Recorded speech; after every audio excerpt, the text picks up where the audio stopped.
think we're live. Everyone, I'm Aaron Shimmons. Welcome to Trail Talk. Thank you, Jeff Browning, for joining me ahead of Cocodona next week. How are you feeling? I'm good. I feel good. I'm tapering and starting to get a little antsy. Yeah, that's how it goes. For first-time viewers, for people joining the show, format is simple. We talk about three things: race strategy, nutrition strategy, and gear. This is a 250 miler, a multi-day single push. So that whole race strategy, nutrition strategy is blown up a little bit. And there's a few other things to talk about, like sleep and things like that. So let's dig into it. What I'd love to start off with is knowing a little bit about your kind of racing strategy. Are you the type of guy that likes to keep certain people in sight, go from the gun, purely go by your own effort, or a race to a time? What's your kind of how do you start a race like that? Uh, this kind of a race, like it's run your own race. I won't get caught up. I'll be running against the course more than I'll be running against other people, even though it's a deep field, the men's field, especially for 200 on U.S. soil. It's probably the deepest field we've ever seen. So there is a lot of pressure and competition, and so there will be that factor in the back of my head for sure. But I will run my own race, especially the first, 2/3 of the race. First 160 miles, will be run my own race and my own strategy, and then let the race unfold in the last, 80K or 80 miles or so. Once we leave Sedona, which is like climbing up onto the Coconino Plateau and up here heading towards Flagstaff where I live, it finishes in downtown Flagstaff. So the last 80 miles are at like altitude up in the Ponderosa Pines in a different climate. That's where I'm planning on letting the race. That's where I'll be racing, I guess. And do you have any? Obviously, you do have some ideas. Do you want to share any ideas on what it might take time wise to win the race? A course record. It'll definitely take a course record to win this year. I think the course record is primed for the picking. Based on I coach Mike McKnight, who has the course record, and I've coached him all 3 years to this race. I know exactly how the race unfolds. Every year I've followed it. I know it intricately. So I do know that, like, the first half of the race still has not been nailed, or I guess I should say the first half, second half together have not been nailed. Like, people have run the first half pretty fast and they've run the second half pretty fast, but we've never seen someone run the first half, second half fast. But I think that's what it's going to take for the win this year. I think it's going to take low 60s hours something. The course record 69:41. I think it's going to take low 60s, maybe even sub 60, depending on how close competitors are at the end. If guys are close to each other at the end, this could be a throwdown. And we've got experience in this field. 4 of us have 200-mile plus experience and have won 200s. We have all 3 years in Cocodona's winners here back. I've won Moab 240 and beat Mike's course record there. So we have some plus we have Arlen Glick, who is arguably the fastest guy in the field. When we look at 100-milers, he and I are very similar in our times at Western States and Hard Rock. But this is his first 200. So, but I've been training with him. He runs huge mega mileage. He's been here. He's a pro that doesn't have a day job. So he's been here for 6 weeks, living in his RV, training on the course. I've done, probably 4 or 5 big runs with him. I've done rim to rim with him. It was his first rim to rim. So I took him on in the Grand Canyon. So he's fit right now. So, and I don't know how he'll be strategy wise and race plan wise. That's his thing. So we didn't really get super deep into that. We just trained together. So I think it's going to take a good time. Yeah, I think Arlen is an interesting person in the field. We don't know what he's going to be like after 100 miles, but he doesn't seem to run anything slow, and that could be to his detriment for that second half of the race. But Totally. we're going to find out. Yeah, we're gonna find out. We're gonna find out shortly. I like my Strava's in metric, and he never runs anything over a 5 minute K, which is like a low 8 minute mile. He seems to always be just on it. But yeah, it's going to Yeah. be really interesting to unfold. Thinking about your experience at Moab, your finishing time, your winning time was 57:27. So to win Cocodona, it's going to be it would be your longest race. How do you think Moab 240 compares to Cocodona?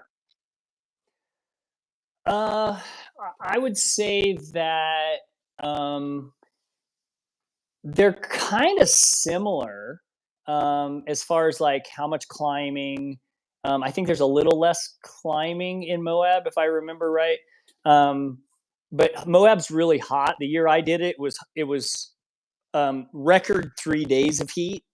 The first 3 days of the race were really hot. Now they've had a record like first day, like that was hotter by itself, but then the other days were cooler. So, but I had 3 days of heat, so it's like 3 days of like just every day the sun comes up. It's like ugh. So, um, I definitely can run in the heat, so I don't have a problem there.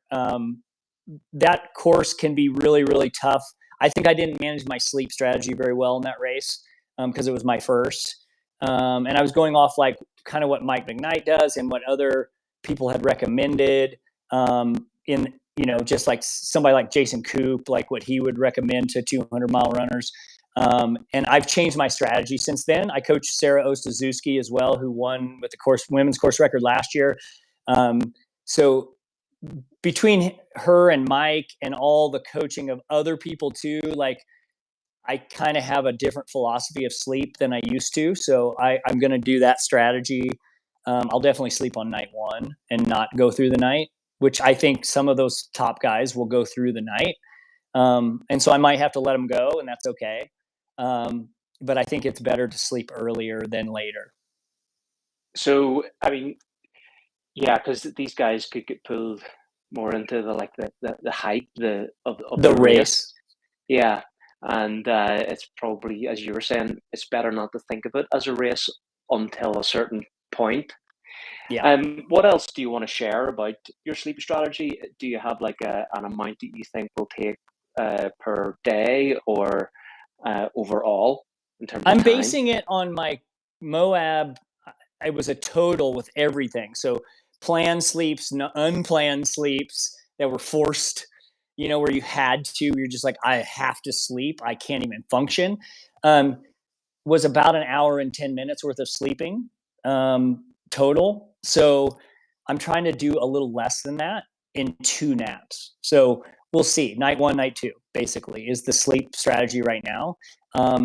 With the biggest one being on night one and less on night two, because you're getting closer to the finish line. So um, yeah, that's the basic plan, and it may evolve on the fly. I don't know yet. It depends on the Well, race in the second half too. yeah, these things have to evolve on the fly and problem solve on your feet. That's all part of it, right?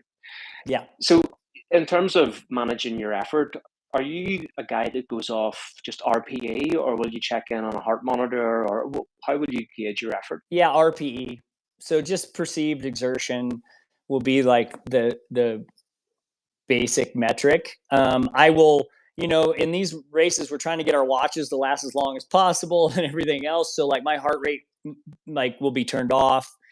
Um, I've turned off a lot of bells and whistles just to make it last as long as possible. You still have to do at least like 1 or 2 charges while you're sleeping, but hopefully I have the Garmin Enduro 2, so it should last to the finish line with at least 1 charge on it, short charge or 2 short charges. But yeah, those metrics, I don't worry about those anyway. Even like only in like early build up phases do I really wear a heart rate strap, and then I start going by RPE after that. Um, You I start to do get have tuned into it. yeah, and I get optical. I have optical heart rate on my watch set up when I'm in training, when I'm not wearing my heart rate strap. But if I really care about like really watching heart rate, and that's usually in the build phase early, so I don't overdo it, and I can see if I'm recovered and all that kind of stuff. I do track HRV every morning with the HRV for training app for your phone, Marco Altini's app, who's kind of the premier researcher on HRV. Um, I just take a morning metric every morning. Like as soon as I just sit up in bed, I don't get out of bed, I don't raise my heart rate, I just sit up and take it. And then it goes through some like subjective questions, and then it gives you your like kind of gives a general recommendation, and then you're tracking over a long period of time. And I track every day. So that I'm using that more than anything for like whether I'm ready to train today or whether I'm recovered or fighting something. I think that's a better metric. And I do think heart rate in training is important um, at times of the season, especially when you're in a build phase. If you're coming out of like an off season, or you're coming out of like a really low volume phase and you're getting ready to ramp, or you're doing speed work or mixing in all that stuff. Um, there's a lot of stressors, and sometimes you could have an elevated heart rate in your training, and you probably should just back off that day. But sometimes HRV helps kind of guide that on a daily basis. Yeah, no, that's a good point. And HRV for training, that has been like the go-to for as long as I can remember that HRV conversation being in our sport.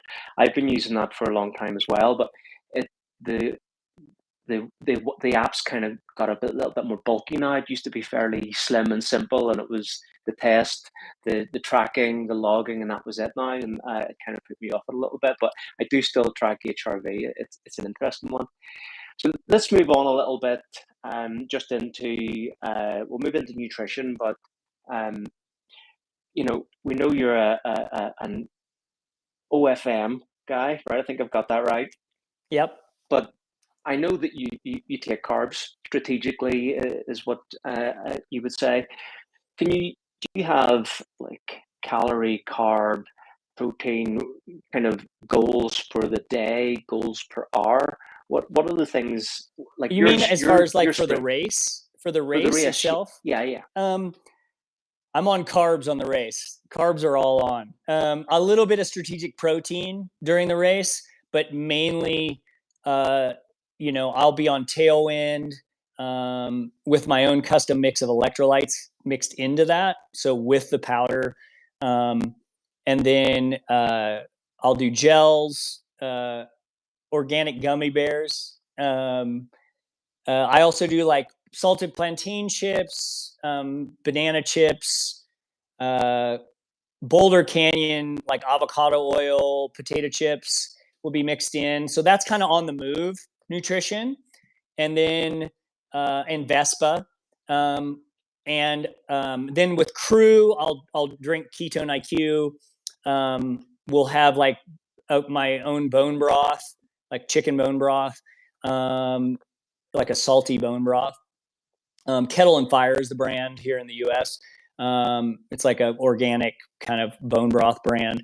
And then I'll do mashed potatoes and some scrambled eggs.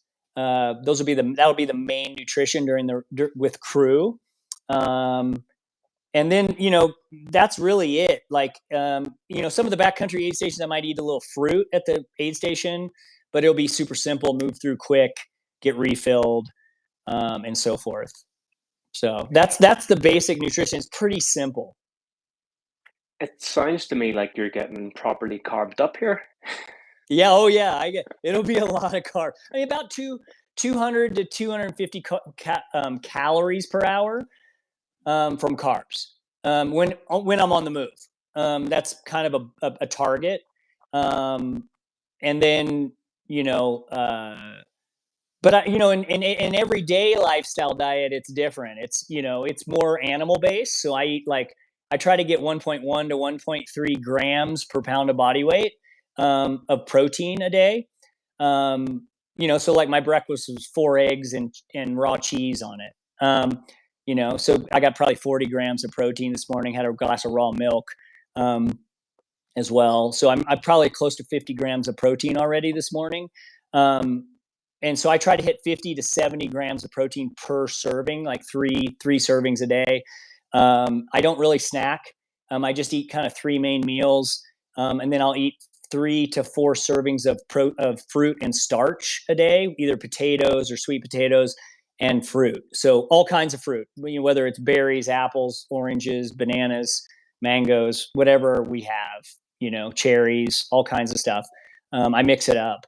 And then I'll have, salads every once in a while, some veggies, like with one meal a day. Like I probably have 1 serving of veggies a day. I mainly have fruit as my kind of carbohydrate, super bioavailable, not very many anti-nutrients in it, like a lot of veggies will have. You're not like trying to fight what's in the compounds that are in the veggies. So if anybody's familiar with Paul Saladino, Carnivore MD, I'm similar kind of approach to what he does, of raw dairy, animal centered diet, and then using fruit, and raw honey, fruit, raw dairy as your carbohydrate mainly. I do add potatoes and starch, and he doesn't do that, but I do potatoes. Are you changing that diet in the week or the days leading up to the start of the race? Yeah, so like in the taper, I'm a little more strict, a little less servings of fruit a day. I still have fruit every day, but because that helps regulate hormones and all kinds of stuff, right? And the protein's going to really get me recovered. But I will up my carbohydrate just a little bit in the last 3 days, just to make sure glycogen's fully topped off, and all that, But it doesn't change a ton. Okay. So then thinking about supplementing with caffeine, what's your Yep. strategy for the race with caffeine? Very important in a 200 plus mile race. I will be no caffeine the first day, besides like what I'd have the morning of the race, like coffee in the morning, my normal coffee. And then I will caffeinate, like I use caffeine pills. So I do use something called Neuro Mints. You can find them on Amazon and buy them in bulk. They have them at like natural food stores sometimes, but they are like have like B6, B12, L-theanine in it. They're a natural caffeine. It's just a mint. It's like a pressed, chewable mint. It actually feels like you brushed your teeth when you take them. So like I have those. They're 40 milligrams per pill, or per mint. I'll have, So that's pretty maybe, small. yeah, they're pretty small. You can microdose. And so that's what I do later in the race. But the first day, it'll just be the afternoon. The first afternoon, because I always have an afternoon coffee, like an early afternoon coffee. So I'll kind of keep to that routine. So my body's like used to that. And then I won't caffeinate the first night so I can sleep. And then after that nap on night 1, I will be starting to caffeine pretty regularly with those mints, for the rest of the race. Besides, like right before a planned sleep, I would probably quit caffeinating like 3 hours out. So your body metabolizes that caffeine, and it starts to wear off. I find during running you metabolize caffeine a little faster. At least I do. So in a normal day, it might take me 4 or 5 hours to metabolize that caffeine, but when I'm running, I find 2 or 3 hours, and I'm like dozing off again if I'm tired. So I will back off on the caffeine before, but a lot of caffeine day 2, day 3. Yeah. So I mean, I had my 23andMe genome test thing done years ago, and one of the things that they were able to show you at the time or later on was whether I was a fast or slow metabolizer of caffeine, and I'm a slow metabolizer, so it takes longer to hit me and wears off slower as well, and kind of means that there's 0 point in me cycling out of caffeine before a big adventure as well. Do you do you know if you're a fast or slow metabolizer there? I have never been tested, but I think I'm probably more of a slow metabolizer of caffeine. I don't think it's 3 hours. Like typically about, you know, 80, almost 90% of the population, like 88% of the population is either a fast or a slow, about half and half, right? So like 44% would be half, 44% would be fast. So like 3 hours or 6 hours. And then like another 11% are like 8 hours, like super slow. I'd say I'm probably somewhere in that slower metabolizer group, somewhere in that range of 4 or 5 hours, just based on like, I can't have caffeine at like 6 o'clock at night or 5 o'clock at night, or I'm going to be up. So that means I'm like still like wide awake at 10 o'clock. Right. So I can still have it at like 2 or 3 and still be okay. So that tells me that I'm probably metabolizing that before bedtime pretty well, just based on my own, just N=1 experiment. And so I find that, I'm probably okay. And then when I'm running, I'm finding like 3 hours, I'm like dozing off again if I'm tired, if you don't get a caffeine dose. Okay, cool. Well, I'm Irish. I grew up in an Irish home in Ireland, and it's very, very common for people to make a cup of tea at 10 o'clock at night before they go to bed. Yeah, I We get a we don't. nice little 40 or 50 milligrams of like caffeine right before bed. I can't sleep, Mom. Do you want a cup of tea? Yeah, that'll help. Oh, that's funny. Think I was in my 20s before I even understood what caffeine was all about. So, yeah. And then let's just have a touch on sodium. Have you had your sodium sweat test done? If you have, what's the result and what's your sodium strategy for Cocodona? Yeah, so I've had the precision hydration test, which is a medical grade test. I feel like that if you're going to get one, that's the one to get. It is the kind of like, gold standard if you want to know your sodium concentration. Uh, so I've had that test done. One of my coaches that coaches for me is certified to give that test, Remo Spagnol. So he is. I got a test from him, and I'm about 940 milligrams per liter. So I'm right at the average. Average is 900. So I shoot for around 1,000 milligrams, 900 to 1,000 milligrams per liter drink rate. That is pre-mixed into with my tailwind. So I don't even have, it takes like the thought process out of the mixture. I don't have to think about taking pills or anything extra. I do carry some extra salt tabs in case I needed to chug extra somewhere, at an aid station or something. But I typically, those are more to go with those like unique situations. But my constant drip of calories is mixed to be per liter drink rate.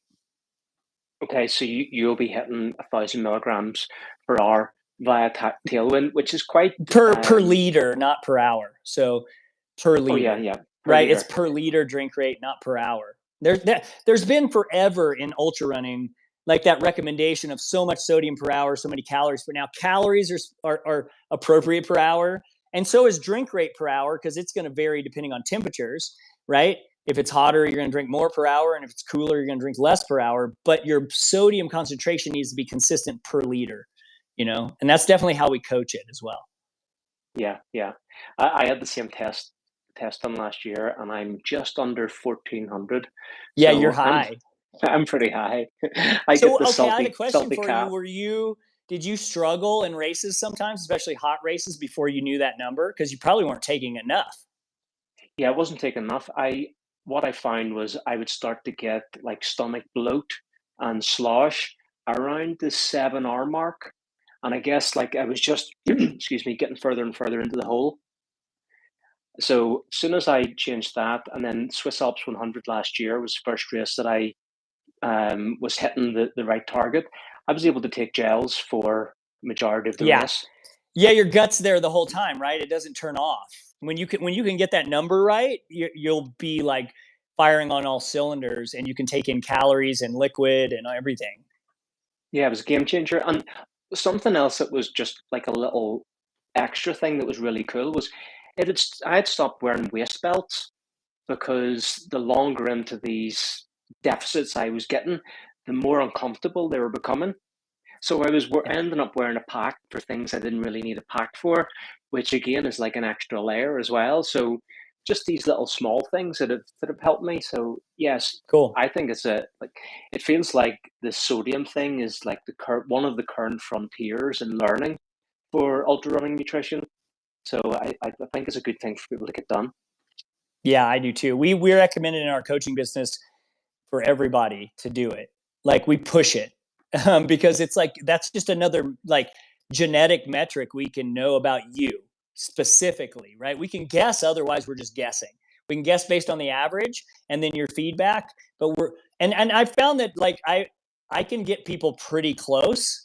Like I always like to try to work with someone for a while and then they get the test, and that tells me whether I'm like on the target or not as a coach. And I've been really close with some athletes, like where we were based on feedback and like tinkering and tinkering until we got their number pretty close. And then they went and got tested and we're like, oh, see, that works. Yeah, Which then cool. is really makes you look good as a coach, I have to say. You're gamifying it for yourself. Yeah, exactly. Well, look, we're getting on in time, so let's just move on a little bit. Let's touch on aid stations, drop bags, crew. What's your strategy for Cocodona in terms of getting through points or aid stations? Like, what are you Well, swapping out? yeah, I'll have like um we have required gear kits for certain sections, depending on what part of the course. Because right, you're running from like down in the valley near just north of Phoenix in really hot desert, up through the Bradshaw Mountains, then down through Prescott Valley, then up and over Mingus down into like Cottonwood and Dead Horse State Park towards Sedona. Then you're going up on the Coconino Plateau and running at 7,000 feet to Flagstaff the last like 80 miles. So it's a totally different climates in each of those sections. So we have different required kits for every section. Um, it could be really, really cold at night up on the plateau towards the end of the race, right? It could be in the 30s Fahrenheit, right? Around freezing. So it could be really cold, especially if there's a wind. So I have different strategies for gear in different sections. So it's mainly the first day is like you're trying to stay cool. We're in the desert, so covering up. I'll have a full like bandana that hangs out of my hat. I'll have white jersey, white arm sleeves. We have a huge water carrying capacity. There's a 4 liter minimum required carry from mile 7 through this big kind of remote section where we only have 2 water drops at like mile 11 and mile 25 of like 1 liter ration each. So I'll definitely, that's, you're really focusing on just water carrying capacity through that and staying out of the sun because it's completely exposed. There's no trees, only shrubs. It's south facing, and the 25% of the climbing is in basically the first 30 miles. And most of that climbing, 3/4 of that climbing of the, it's 40,000 feet of climbing total for the race, and there's 10,000 in the first 32, and 7,000 feet of that is in like a 15-mile section, in that hot big water carrying section. So that'll be like, staying cool and effort being mellow. RPE, going by RPE that day is going to be super important because it's the first 37. And then you see crew at 37. It's the most remote part of the course. And then you see crew at 37. Crew will be a good buddy of mine and my wife, and then one other guy I coach, who's going to jump in and pace multiple times. He's kind of just backup crew. And then I have multiple friends that are jumping in for like just one shift later in the race. So that's kind of pacing strategy. And then I'll just be gear wise, I'm doing shoe changes, trying to do shoe changes about every 100K, just based on performance of foam. Foam packs out and it takes about 48 hours for your foam to come back. What's the shoe rotation? Shoe rotations, Ultra Mont Blanc Carbon in the first 70 miles. Then I'll be in the new that's just coming out, the new 4 mil drop Wild. It's called the Wild trail shoe that's coming out. I'll be in that shoe through like a big road kind of / dirt road section. It's got a really nice rocker. It rides really nice on the road as a trail shoe because there are some trail sections that I'll need a trail shoe for. And then and it's pretty light. And then after that, I'll switch back to the Mont Blanc Carbon for up and over Mingus, and back the Mont Blanc Carbon all through Sedona. Then I'm going to the back to the wild again through some of the gravel road dirt sections that are through like the plateau. There's a big section of like 50 miles that's like kind of dirt road, gravel road, a little bit of single track, but mainly just rolling, kind of flattish stuff in the Ponderosa Pines. And so that section will be kind of that wild shoe with that nice rocker. And then I'll go back to the Mont Blanc Carbon for the last 50K or 40 miles. So 60K, I guess, a little over 60K. So it'll be the Carbon, like three pulls and 2 pulls in the wild. I also have the Temp 5 as a backup for it in case I want it. But yeah, I'm trying to decide, like, that's the only little like questionable piece. Like, I'm not sure if I'm going to use that shoe or not. It'll be based on like on the fly type of decision. I have like six or 7 pairs broken in right now in a shoe bag that all have about 40 or 50 miles on them. So they're all nice and broken in and ready to roll. Still have plenty of miles and life left in them, but they have some good runs on them. So they're nice and, broken in, and they're not going to stretch out or, Yeah. shoe feels great at like 40 or 50 miles. That's when it's in its sweet spot.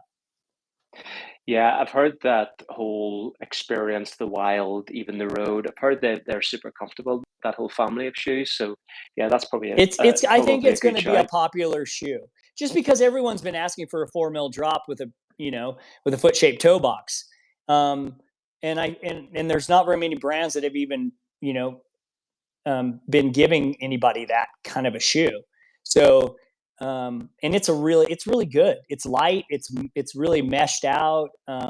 It feels like, and it's got nice lugs on it too. So it's like, it's a nice trail shoe. I'm pretty stoked on it. Yeah, Ultra can make like a really comfortable shoe. One of my favorite all time, and I don't wear Ultra, but one of my Ultra shoes that I always loved was the Torin 4. That was such like a light. Every time I put that shoe on, I ran too fast. It just was one of those types of shoes that made you do that. So let's thinking about aid stations. Will you be thinking about solid food at those aid stations, and will the crew be providing that, or will you be going off the menus that we know are supplied? I'll be going off crew for food. Like I said, scrambled eggs, mashed potatoes, mainly in broth. My experience at Moab was that I just wanted scrambled eggs and mashed potatoes the last half of the race. I tried meat and I tried like hamburger, and it was just too heavy, too much for running. So, I want that afterwards, but I don't want it during. So I changed my strategy in this one. And I also I care about ingredients, and I'm allergic to soybean oil, which is in a lot of products.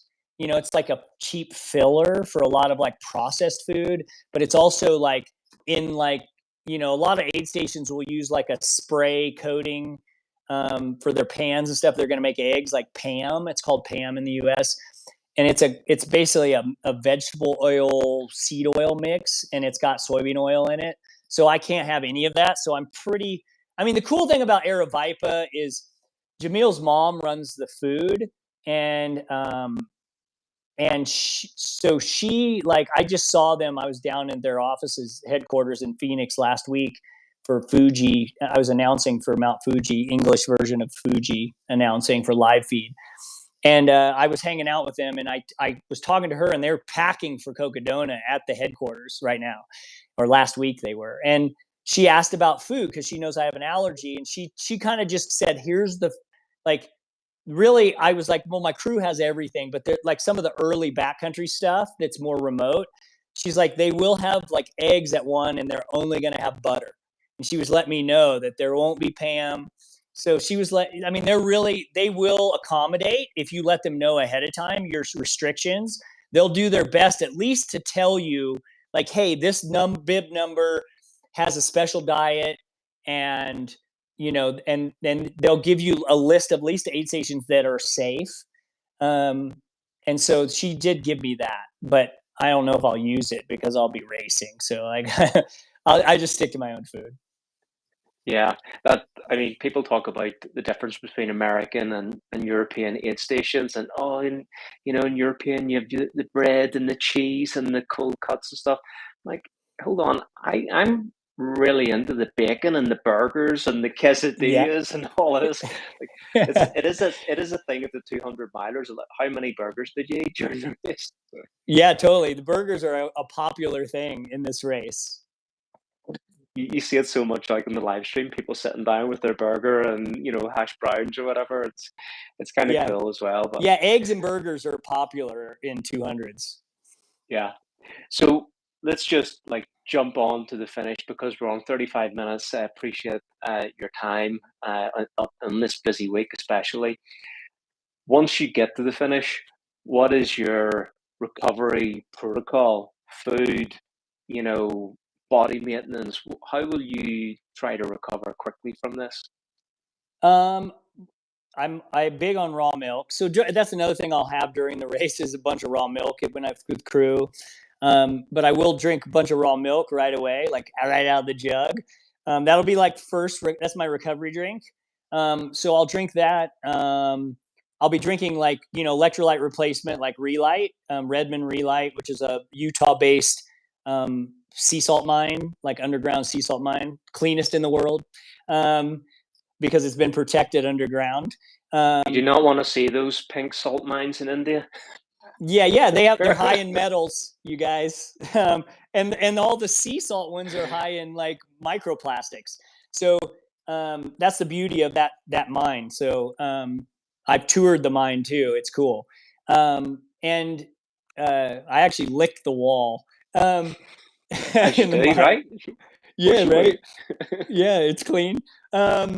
But I think I'll do that, and then I'll be on like I'm usually right away like on like bacon and eggs or something like that.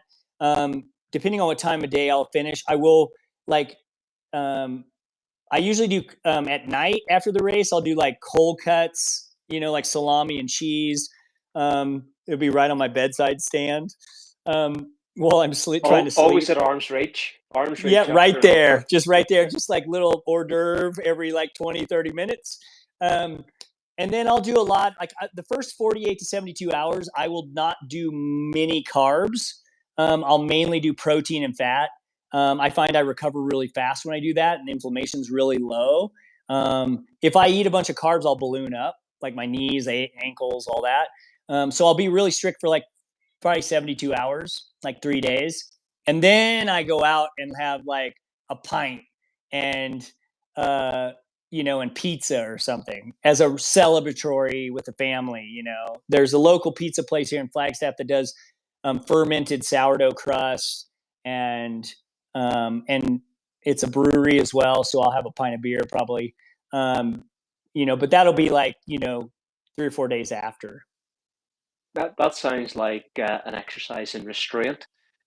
Waiting It is two a or three little days bit. afterwards for the post race pint and like. But yeah, I suppose if you know what works for you, it helps with the discipline. Well, I've done it both ways over the years. I've been doing this 24 years, and I was a high carb athlete for 15 of those years. And so the last decade has been more of this OFM approach. And I just find when I've strayed from it after the race, and especially in that first 48 hours, I just get all the swelling back like I used to as a high carb athlete. And if I don't get that. So that keeps me like focused for a few days until that micro swelling and all that swelling, the inflammatory phase is over, and then I can go eat, you know, pizza and beer and be okay and not balloon up. So I really like that part, and then you recover a lot faster, and then you're back to training faster too. Yeah, it took me 3 weeks before I could properly feel like my feet and legs were moving properly after big foot. Like my feet swole up. I couldn't see my ankles for about a week. And yeah, I was definitely not on any sort of strict protocols after the race. And I Yeah, had like 12 grilled cheese and pickle quesadillas during the race as well. So that actually sounds really good. never had them before, but it worked. So I kept it going. Nice. I love it. All right, Jeff. Look, I really appreciate your time. This has been a lot of fun. You're top of my picks in fantasy free trail. I'm expecting big Thanks, things from Aaron. you. You know, I'm stoked to follow the race. So I'll good try not luck. to let you down. Well, you know, I think a lot of people are rooting for you, and you know how to get these things done. So best of luck, and we'll hope to chat to you after. Okay, sounds great. Thanks. See you later, mate. Bye.